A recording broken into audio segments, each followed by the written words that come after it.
વિદ્યાર્થી મિત્રો, ઘણા દિવસ પછી આપણે ફરી એકવાર સ્ટાર્ટ કરીએ છીએ એમસીક્યુ ચેપ્ટર નંબર 9 કિરણ પ્રકાશશાસ્ત્ર અને પ્રકાશીય ઉપકરણોના. તો જે વિદ્યાર્થીઓએ ચેનલ હજુ સબસ્ક્રાઈબ ન કરી હોય એ વહેલી તકે ચેનલ સબસ્ક્રાઈબ કરી દો. આપણે ચેપ્ટર નંબર 9થી લઈને ચેપ્ટર 14 સુધીના જે એમસીક્યુ બાકી છે એ 1 by 1 લેક્ચર દ્વારા કમ્પ્લીટ કરીશું. ઓકે, તો ચેપ્ટર 9નો પહેલો એમસીક્યુ આપણો, અંતર્ગોળ અરીસાની અક્ષ ઉપર 25 સેન્ટીમીટરે એક વસ્તુ મૂકેલી છે. મિત્રો, આપણને ખબર છે કે વસ્તુ અંતર હંમેશા ઋણ જ હોય, એ લેન્સ હોય કે અરીસો હોય કે કંઈ પણ, તો u = -25 સેન્ટીમીટર થશે.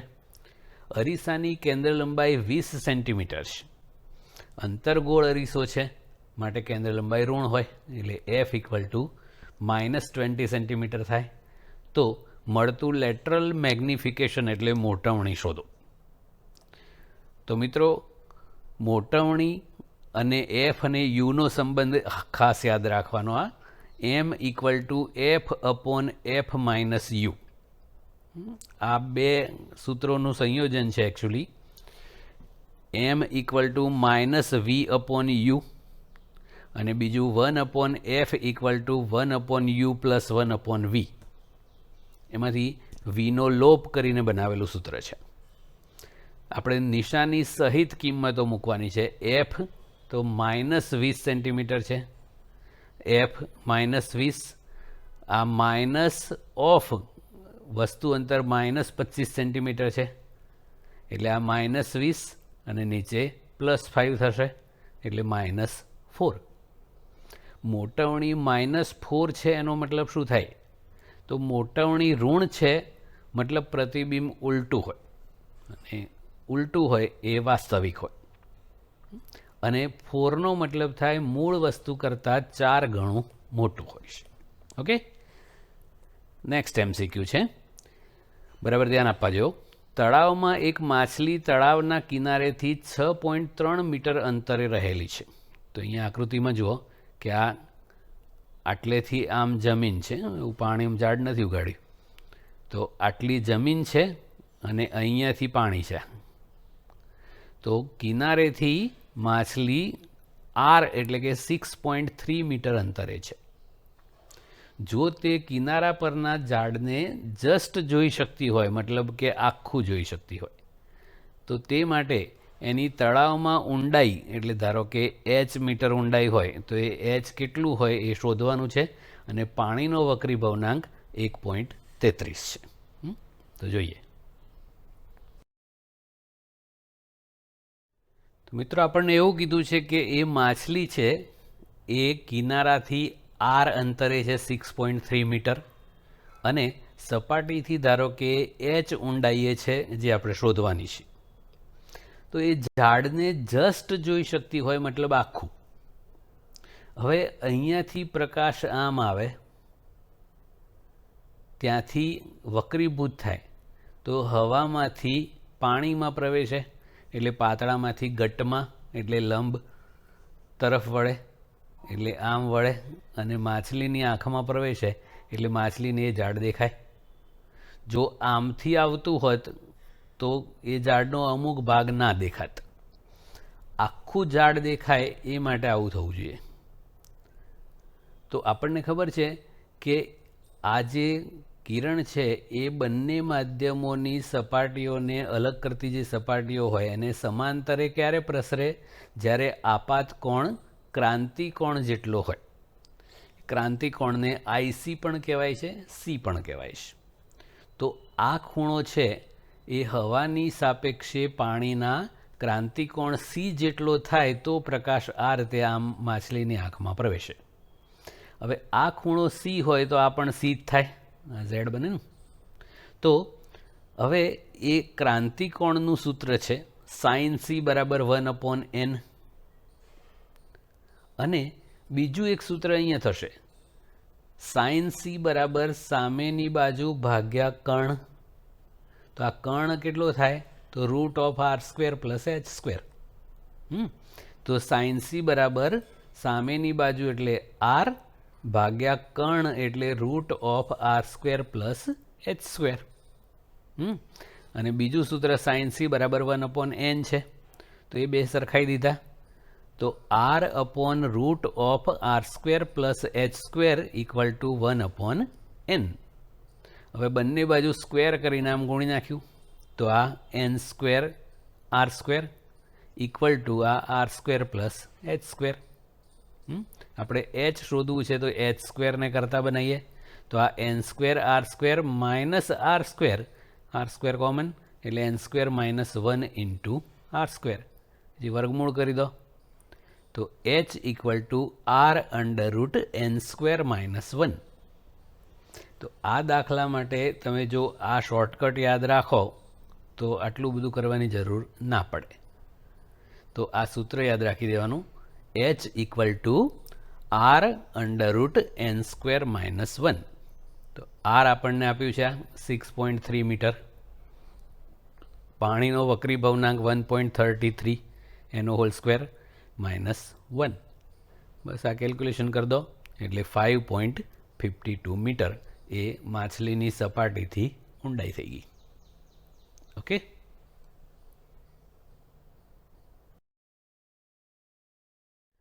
ત્રીજો MCQ છે. હવે બહિર્ગોળ લેન્સ માટે જ્યારે વસ્તુની ઊંચાઈ એ પ્રતિબિંબની ઊંચાઈ કરતાં 2 ગણી હોય, વસ્તુની ઊંચાઈ પ્રતિબિંબની ઊંચાઈ કરતાં 2 ગણી હોય એટલે આપણે પ્રતિબિંબની ઊંચાઈને HI કહીએ, વસ્તુની ઊંચાઈ HO છે એ પ્રતિબિંબની ઊંચાઈ કરતાં બમણી એટલે 2HI કહેવાય. તો વસ્તુ અંતર ખાલી જગ્યા જેટલું હશે એટલે યુ શોધવાનું છે ને કેન્દ્ર લંબાઈ એફ છે. તો મિત્રો મોટામણીનું એક સૂત્ર છે -HI/HO અને બીજું સૂત્ર આપણે હમણાં વાત કરીએ m equal to F/F minus you. હવે યુ ઓલવેઝ ઋણ જ હોય તો આપણે એ કિંમત અહીંયા મૂકી દઈએ, તો આ માઇનસ યુ મૂકીએ કારણ કે કોઈક સંખ્યા હોત તો આપણે માઇનસમાં લખતા ને, એવું અહીંયા યુની જગ્યાએ માઇનસ યુ લખી દીધું. તો F/F પ્લસ યુ થયું. હવે મોટામણીના આ બંને સૂત્રો આપણે સરખાઈ દઈએ. તો પહેલું સૂત્ર છે -HI/HO અને આ બીજું સૂત્ર છે F/F પ્લસ યુ. આ -HI અને વસ્તુની ઊંચાઈ પ્રતિબિંબની ઊંચાઈ કરતાં બમણી છે એટલે આ HO એટલે 2HI લખી દીધું equal to F/F plus you. તો આ થઈ ગયું -1/2 HI ઉડી ગયા. હવે આમ ગુણી નાખ્યું તો આ 2F equal to minus of F minus you. પછી એ માઇનસ એફ અને આને આમ લઈ જાઓ એટલે -2F એટલે -3F બરાબર યુ. આપણે ખાલી મૂલ્ય લખવાનું છે એટલે આ 3F જેટલો જવાબ આવે. ઓકે. હવે ચોથો MCQ છે, બરાબર ધ્યાન આપવાનું. એક ટાંકીમાં n વક્રી ભવનાંક ધરાવતું પ્રવાહી ભરવામાં આવે છે અને એક સમતલ અરીસો ટાંકીના તળિયે મૂકેલો છે. આવું ધારો કે એક ટાંકી છે અને છેક તળિયે એક સમતલ અરીસો મૂકેલો છે. પ્રવાહીની સપાટી પર એક બિંદુવત વસ્તુ P અરીસાથી h ઊંચાઈએ રાખેલી છે. તો આ અરીસાથી h ઊંચાઈએ એટલે છેક સપાટી પર આવી P વસ્તુ મૂકી દીધી છેક ઉપર જ. એક અવલોકનકાર આ વસ્તુનું અને એના પ્રતિબિંબનું ઉપરથી નીચે એટલે કે હવામાંથી આ પ્રવાહીમાં અવલોકન કરે છે. તો વસ્તુ અને તેના પ્રતિબિંબ વચ્ચેનું અંતર કેટલું હશે? તો નોર્મલી એક વસ્તુ આપણને ખબર છે કે સમતલ અરીસો હોય એની સામે આપણે 1 મીટર અંતરે ઊભા રહીએ, અરીસાથી 1 મીટર દૂર, તો આપણું પ્રતિબિંબ છે એ અરીસાની અંદર 1 મીટર દૂર હોય એટલે આપણા અને આપણા પ્રતિબિંબ વચ્ચે 2 મીટરનું અંતર હોય. તો નોર્મલી બધા કેવું વિચારે છે કે આ h અંતરે છે એટલે 2h અંતર થાય, પણ એવું ના થાય. કેમ કે આ જે અરીસો એ ટાંકીના તળિયે મૂક્યો છે એ ઉપરથી જુઓ તો અહીંયા નહીં દેખાય, એ પણ ઊંચો આવેલો દેખાય ને. તો એ ક્યાં દેખાય? તો આ સૂત્ર યાદ રાખવાનું, HI/HO ઇક્વલ ટુ જે માધ્યમમાંથી જોતા હોઈએ એનો વક્રી ભવનાંક, એટલે હવામાંથી, ભાગ્યા જે માધ્યમમાં જોતા હોઈએ એનો વક્રી ભવનાંક, એટલે અહીંયા પ્રવાહીમાં જોઈએ છે તો પ્રવાહીમાં, હવામાંથી પ્રવાહીમાં જોઈએ છે એટલે ઉપર હવાનો વક્રી ભવનાંક, નીચે પ્રવાહીનો વક્રી ભવનાંક. તો HI અપોન આ HO એટલે વસ્તુ અંતર H છે, ઇક્વલ ટુ હવાનો વક્રી ભવનાંક 1 અને પ્રવાહીનો N. તો HI બરાબર શું થયું? H/N. તો આપણે ઉપરથી જોઈએ તો આપણને અરીસો ક્યાં દેખાય? તો એની વાસ્તવિક ઊંડાઈ HO એટલે H છે, પણ અરીસો આપણને ક્યાં દેખાશે? HI ઊંડાઈએ, એટલે કે H/N ઊંડાઈએ. તો આ અરીસો થયો. હવે એ પીનું પ્રતિબિંબ અરીસામાં ક્યાં દેખાય? તો આટલું જે અંતર થયું એટલું ને એટલું બીજું અંદર. એટલે આપણને એ વસ્તુ અહીંયા છે, પ્રતિબિંબ આટલું બીજું અંદર આટલે દેખાય, એટલે HI પ્લસ HI 2HI જેટલું, એટલે કે H/N વત્તા H/N, એટલે કે 2H/N ઊંડાઈએ દેખાય. ખ્યાલ આવ્યો કે નહીં? પહેલાં તો અરીસો ક્યાં દેખાય એ શોધવાનું, અને પછી આ જે ડિસ્ટન્સ છે સપાટીથી, એટલે આ પી બિંદુ જે વસ્તુ મૂકી છે ત્યાંથી અરીસાના પ્રતિબિંબનું અંતર છે એટલું બીજું અંદર બીજું. ઓકે,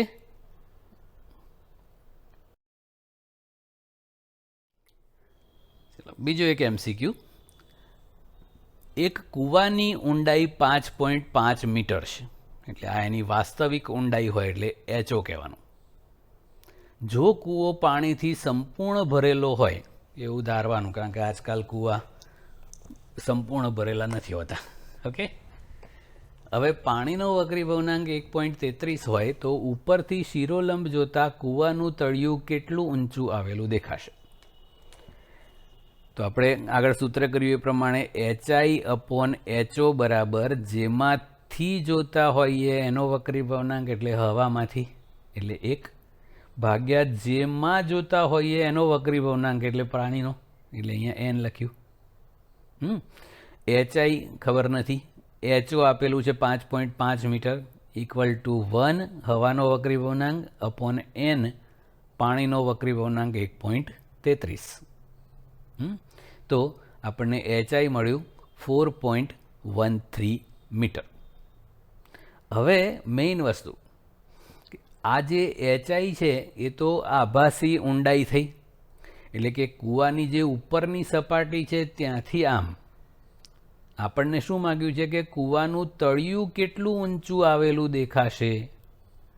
તો આખું HO છે, આટલું HI મળ્યું, આપણે આમથી આમ શોધવાનું છે, નીચેથી ઉપર, એટલે HO માંથી HI બાદ કરો એટલે 4.5 માઇનસ 4.13 એટલે 1.37 મીટર ઊંચું આવેલું દેખાય. આ જે HI છે એ ઉપરની સપાટીથી આભાસી ઊંડાઈ છે, અને આ જે જવાબ મળ્યો એ તળિયેથી, એ જે કૂવાના તળિયાનું પ્રતિબિંબ છે એની તળિયેથી ઊંચાઈ કહેવાય. Okay, next. એક પ્રકાશ કિરણ ઘટ્ટ માધ્યમમાંથી પાતળા માધ્યમમાં ગતિ કરે છે. આ માધ્યમનો માટેનો ક્રાંતિકોણ C છે, તો કિરણનું મહત્તમ વિચલન ખાલી જગ્યા જેટલું હશે. તો મિત્રો આવું ધારો કે એક ઘટ્ટ માધ્યમ છે અને એક પાતળું માધ્યમ છે. આ ઉલટું લખાઈ ગયું છે, નીચે ઘટ્ટ છે, ઉપર પાતળું છે. અહીંયા પ્રકાશનું ઉદ્ગમ રાખીએ અને આમ પ્રકાશનું કિરણ આપાત કર્યું. ક્રાંતિકોણ જેટલા ખૂણે આપાત કરીએ તો જે વક્રીભૂત કિરણ છે એ બંને માધ્યમોની સપાટીને સમાંતર આમ જતું રહે, પણ આપણે આ ખૂણો જે છે એ ધારો કે ક્રાંતિકોણ કરતાં સહેજ મોટો રાખીએ તો આપાત કોણ જો ક્રાંતિકોણ કરતાં વધી જાય તો પૂર્ણ આંતરિક પરાવર્તન થઈ જાય, એટલે આ કિરણ છે એ એના એ જ માધ્યમમાં પાછું ફરે. તો આ ખૂણો સી છે તો આ પણ સી થાય, અને આ ઉપર આ જે ખૂણો છે એ પણ સી થાય. ઓકે, હવે આખો ખૂણો કેટલો થાય? 180 ડિગ્રી, એટલે પાઈ રેડિયન થાય. આપણે વિચલન શોધવાનું છે, તો આમ જવું જોઈતું હતું અને આમ જાય છે, તો એ બે વચ્ચે જે ખૂણો બન્યો એ વિચલન કોણ કહેવાય? હા, તો કેટલું થશે? તો આ આખો પાઈ રેડિયન થયું, એમાંથી આ સી ને આ સી એટલે 2c બાદ કરો એટલે આ મળી ગયું, એટલે પાઈ માઇનસ 2c. ઓકે, આ ધ્યાન રાખવાનું, આ ઉપર પાતળું નીચે ઘટ્ટ છે. ઓકે, હવે 7મો MCQ છે. સમાન કેન્દ્ર લંબાઈ ધરાવતા બે અંતર્ગોળ અરીસાની સમાન અક્ષ પર અરીસાની વચ્ચે મધ્યમાં, વચ્ચે એટલે મધ્યમાં જ કહેવાય, બિંદુવત વસ્તુ O મૂકેલી છે. તો આવા બે અંતર્ગોળ અરીસા છે. આ જે રંગીન બતાવ્યું છે એ એની ચમકતી સપાટી છે એવું સમજવાનું. આ એની ભૌમિતિક અક્ષ થઈ, અને આ બંનેના સેન્ટરમાં અહીંયા એક વસ્તુ મૂકી છે. જો અંતિમ પ્રતિબિંબ વસ્તુના સ્થાન આગળ જ રચાતું હોય, એટલે પ્રતિબિંબ પણ O પર જ રચાતું હોય, તો બે અરીસા વચ્ચેનું અંતર ખાલી જગ્યા હશે અને કેન્દ્ર લંબાઈ f છે. ઓકે, હવે ધ્યાન રાખો કે ધારો કે અહીંયાથી આપણે વસ્તુમાંથી એક કિરણ અરીસા પર આપાત કર્યું આમ, તો મુખ્ય કેન્દ્ર પર વસ્તુ મૂકેલી છે, તો મુખ્ય કેન્દ્રમાંથી અરીસા પર આપાત થતું કિરણ છે એ પરાવર્તન પામીને મુખ્ય અક્ષને સમાંતર જાય આમ. પછી એ બીજા અરીસા પર આપાત થયું, તો બીજા અરીસા પર સમાંતરે આપાત થતું કિરણ હોય એ પરાવર્તન પામીને એના મુખ્ય કેન્દ્ર પર જ આપાત થાય, એટલે અહીંયા જ સેમ એ જ વસ્તુ કરાય. અહીંયાથી આમ જાય એટલે સમાંતર જતું રહે, અને સમાંતર આપાત થાય એ એના મુખ્ય કેન્દ્ર પર રચાય. તો આના માટે આ O છે એ મુખ્ય કેન્દ્ર છે, માટે આટલું અંતર કેન્દ્ર લંબાઈ f જેટલું કહેવાય. અને આ અરીસા માટે આ મુખ્ય કેન્દ્ર છે, માટે આ અંતર પણ આની કેન્દ્ર લંબાઈ f જ કહેવાય. બે સેમ અરીસાઓ છે, તો આટલું f છે ને આ પણ f છે, એટલે બે અરીસાઓ વચ્ચેનું અંતર કેટલું થાય? તો 2f. Okay, simple. હવે 8મો MCQ છે લેન્સ મેકર્સ ફોર્મ્યુલા પર આધારિત. 1.5 જેટલો વક્રી ભવનાંક ધરાવતા પાતળા લેન્સની કેન્દ્ર લંબાઈ 20 સેન્ટીમીટર છે. તેને 1.33 જેટલો વક્રી ભવનાંક ધરાવતા પ્રવાહી પર મૂકવામાં આવે, એટલે એની અંદર મૂકવામાં આવે, તો કેન્દ્ર લંબાઈ કેટલી થાય? તો આ પહેલી જે કેન્દ્ર લંબાઈ આપેલી છે એ હવામાં છે એવું સમજવાનું. એને પાણીની અંદર કે પ્રવાહીમાં ડૂબાડો તો કેન્દ્ર લંબાઈ ચેન્જ થઈ જાય. તો કેટલી થાય એ આપણે શોધવું છે. તો લેન્સ મેકર્સ ફોર્મ્યુલા છે 1/f = n2 - n1/n1 into 1/r1 - 1/r2. આ n2 એટલે લેન્સના દ્રવ્યનો વક્રી ભવનાંક, n1 એટલે બહાર જે માધ્યમ હોય એનો વક્રી ભવનાંક. તો આપણે પહેલાં પાણીમાં વાત કરીએ તો FW, અને હવામાં હોય ત્યારે F એર કહીએ. તો આ પાણી માટે આ સૂત્ર લખવું હોય તો n lens minus n water upon n water, આવું થાય ને, બહારનું માધ્યમ પાણી હોય ત્યારે. પછી હવા માટે કરવું હોય તો આ લેન્સનું છે, એટલે n lens minus n air upon n air, અને ગુણોત્તર કરો એટલે બંનેમાં સેમ ટુ સેમ જ છે, એટલે એ ઉડી જશે. ઓકે, તો આપણે કિંમત મૂકીએ. હવે f વોટર આપણે શોધવાની છે. f એર આપણને આપી છે 20 સેન્ટીમીટર, n લેન્સ 1.5 છે, માઇનસ n વોટર 1.33 ભાગ્યા 1.33, પછી આ એન લેન્સ એટલે 1.5 માઇનસ એન એર એટલે 1 અને આ ઉપર જતું રહેશે એટલે 1.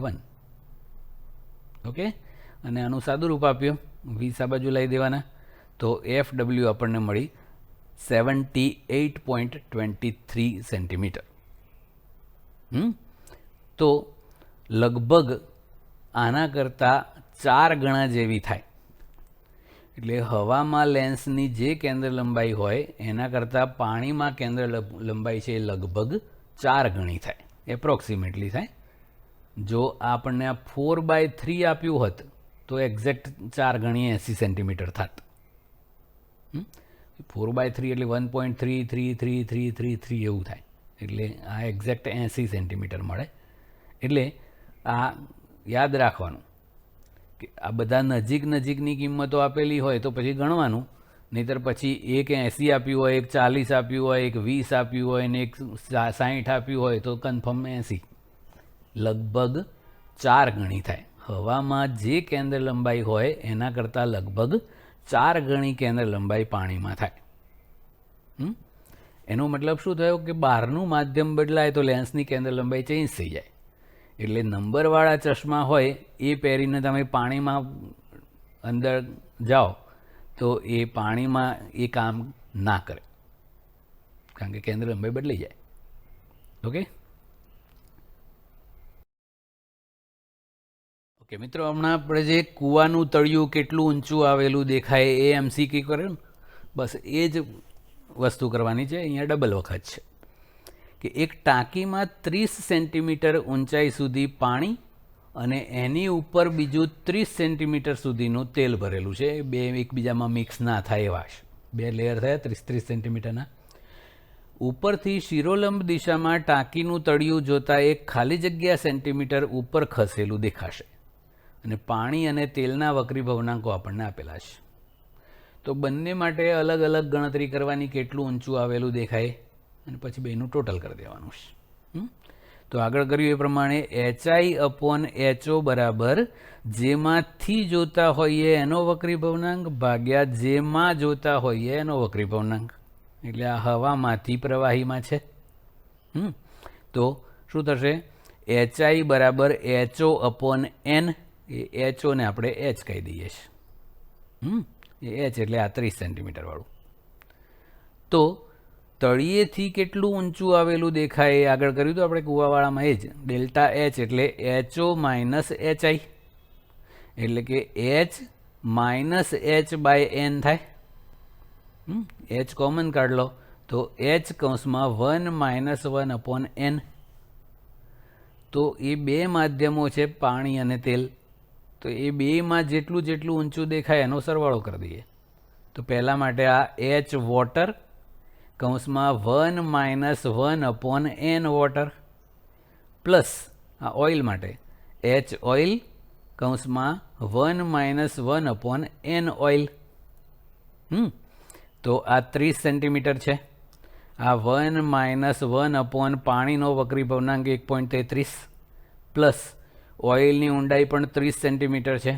તો આ 1 માઇનસ 1/ ઓઇલનો વક્રી ભવનાંક 1.28. તો આનું સાદુરૂપ આપી દીધું તો 7.44.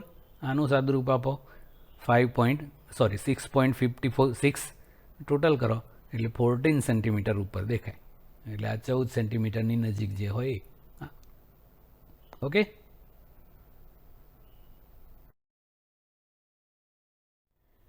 મિત્રો 10મો MCQ છે આપણો. એક પાતળા કાચના સમતલ બહિર્ગોળ લેન્સ માટે વક્રતા ત્રિજ્યા 20 સેન્ટીમીટર છે. તો એની કેન્દ્ર લંબાઈ ખાલી જગ્યા સેન્ટીમીટર થાય. લેન્સના દ્રવ્યનો વક્રી ભવનાંક 1.5 છે અને હવામાં રાખેલો છે. તો સમતલ બહિર્ગોળ લેન્સનો મતલબ શું થાય? તો એક સપાટી સમતલ હોય અને બીજી બહિર્ગોળ હોય. તો જે સપાટી સમતલ છે એની વક્રતા ત્રિજ્યા ઇન્ફિનિટિવ હોય અને જે વક્ર છે એની વક્રતા ત્રિજ્યા આપેલી છે. તો લેન્સ મેકર્સ ફોર્મ્યુલા વાપરીએ. 1/f = n2 માઇનસ n1/n1 કૌંસમાં 1/r1 માઇનસ 1/r2. આ લેન્સના દ્રવ્યનો વક્રીભવનાંક 1.5 માઇનસ હવામાં રાખેલો છે એટલે આ હવાનો વક્રીભવનાંક 1 ભાગ્યા હવાનો વક્રીભવનાંક 1. આ પહેલી વક્ર સપાટી છે આમવાળી, એની વક્રતા ત્રિજ્યા 20 સેન્ટીમીટર અને બીજી જે સમતલ સપાટી છે એની ઇન્ફિનિટિવ. મિત્રો 1/∞ 0 થઈ જાય તો આ 0.5 ગુણ્યા 1/20. પછી આને ઉલટાઈ દો એટલે 20 ભાગ્યા 0.5 એટલે કે 40 સેન્ટીમીટર થાય.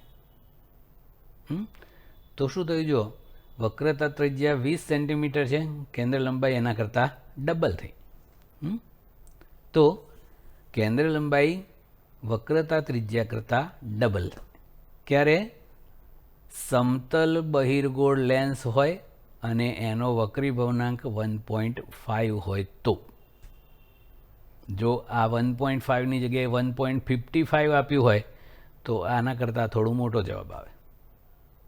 ઓકે, એટલે આ ધ્યાન રાખવાનું.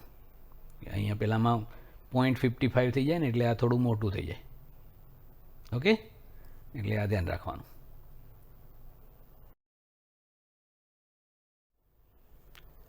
અગિયારમો MCQ છે આપણો. આકૃતિમાં દર્શાવ્યા પ્રમાણે કાટકોણ પ્રિઝમ માટે, એટલે જેનો એક ખૂણો કાટખૂણો હોય, કિરણ 1 આપાત કિરણ છે અને કિરણ 2 નિર્ગમન કિરણ છે, તો પ્રિઝમના દ્રવ્યનો વક્રીભવનાંક ખાલી જગ્યા થશે. તો મિત્રો આ રીતે પ્રકાશનું કિરણ આમ આપાત કર્યું, સપાટીને દોરેલા લંબની દિશામાં જ, તો આપાત કોણ 0 થાય. આપાત કિરણે લંબ સાથે બનાવેલો ખૂણો તો લંબની દિશામાં જ ગયું ને, તો આપાત કોણ 0 હોય તો વક્રીભૂત કોણ પણ 0 જ હોય, એટલે સીધું અંદર જતું રહે. હવે અહીંયા આ સપાટીને આપણે આમ લંબ દોરીએ તો આપાત કોણ થયો 45 ડિગ્રી. હવે એ જે 45 ડિગ્રીના ખૂણે આપાત થયું તો ત્યાંથી એ પૂર્ણ આંતરિક પરાવર્તન પામીને આમ ગયું. ફરી પાછું અહીંયા લંબ સાથે બનાવેલો ખૂણો જોઈએ તો એ પણ 45 થાય, એટલે પૂર્ણ આંતરિક પરાવર્તન થયું અને આમ આપાત થયું. અહીંયા લંબ રૂપે આપાત થાય એટલે વક્રીભવન પામ્યા સિવાય સીધું આમ બહાર જતું રહે. તો અહીંયા આપણને આપાત કોણ કેટલો મળ્યો? 45 ડિગ્રી. અને એ ક્રાંતિકોણ જેટલો છે એવું લઈ લો આપણે, તો જસ્ટ આ ક્રાંતિકોણ કરતાં સહેજ વધુ હોય તો પૂર્ણ આંતરિક પરાવર્તન થઈ જાય, એટલે એ 45 ડિગ્રીને જ આપણે ક્રાંતિકોણ ગણી લઈએ. તો sin c બરાબર 1/n છે, માટે n = 1/sin c, એટલે 1/sin 45 ડિગ્રી, એટલે 1/1/√2 એટલે √2. તો એ પ્રિઝમના દ્રવ્યનો વક્રીભવનાંક √2 જેટલો હોય. ઓકે, MCQ છે, ધ્યાન રાખજો. 1.5 વક્રીભવનાંક ધરાવતા સમબાજુ પ્રિઝમની બાજુ પર લંબરૂપે કિરણ આપાત થાય છે, તો વિચલન કોણ ખાલી જગ્યા થશે. તો આવો એક સમબાજુ પ્રિઝમ છે, એની ઉપર પ્રકાશનું કિરણ આમ લંબ રૂપે આપાત થયું, તો સપાટીને દોરેલો લંબ પણ એમ જ હોય, એટલે આપાત કોણ કેટલો કહેવાય? 0. તો વક્રીભૂત કોણ પણ 0 જ હોય, એટલે આ કિરણ સીધું આમ જતું રહે. હવે અહીંયા આપાત થયું, આ 60 ડિગ્રી છે, આ 90 ડિગ્રી છે, એટલે આ ખૂણો થયો 30. આ 30 થાય એટલે આ 60 થાય. આ સપાટીને દોરેલો લંબ છે, તો આ 60 હોય તો આ સામેનો ખૂણો પણ 60 થાય. આ 30 હોય તો આ પણ 30 થાય, અને આ 60 હોય તો આ 30 થાય. આખી ભૂમિતિ છે. હવે અહીંયા આપાત થયેલું કિરણ કેવી રીતે પ્રસરે એ શોધવું છે. અહીંયા આપાત કોણ 60 ડિગ્રી છે અંદરની સાઈડે, તો ક્રાંતિકોણનું સૂત્ર છે sin c બરાબર 1/n, એટલે આ 1/1.5 એટલે 0.6666. તો સાઇન ઇન્વર્સ આટલું કરો તો સીનું મૂલ્ય આપણને મળે 41.8 ડિગ્રી, એટલે લગભગ 42 ડિગ્રી જેટલું. જ્યારે અહીંયા આપાત કોણ કેટલો છે? 60 ડિગ્રી. જો આપાત કોણ ક્રાંતિકોણ કરતાં મોટો હોય તો શું થાય? પૂર્ણ આંતરિક પરાવર્તન થાય. તો આ કિરણ પ્રિઝમની અંદરથી આપાત થયું, એ માધ્યમ બદલ્યા સિવાય પ્રિઝમની અંદર જ પૂર્ણ આંતરિક પરાવર્તન પામીને આગળ વધે, બહાર ના જાય. આમ ના જતું રહે, આમ જ ગયું. હવે આ રીતે આગળ વધ્યું તો આ આપાત કોણ 60 ડિગ્રી છે, તો અહીંયા પરાવર્તન કોણ 60 ડિગ્રી થાય, અને એ 60 થાય એટલે આ 30 થાય. પછી આમ આપાત થયું તો આ સપાટીને લંબ આપાત થયું એટલે સીધે સીધું બહાર નીકળી જાય.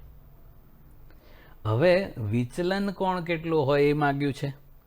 તો પ્રિઝમ ના હોત તો આ કિરણ સીધું આમ જ જતું, એના બદલે જાય છે આમ.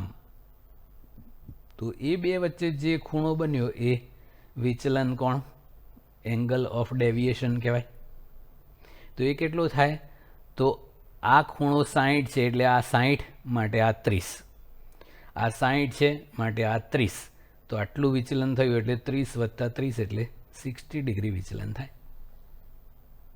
ઓકે, એટલે મેઇન વસ્તુ શું છે કે આ જે આપાત કોણ છે એ ક્રાંતિકોણ કરતાં મોટો છે, એટલે એ કિરણ છે એ પ્રિઝમની બહાર જવાના બદલે પ્રિઝમની અંદર જ પૂર્ણ આંતરિક પરાવર્તન થઈ જાય, પછી એ સીધે સીધું બહાર નીકળી જાય.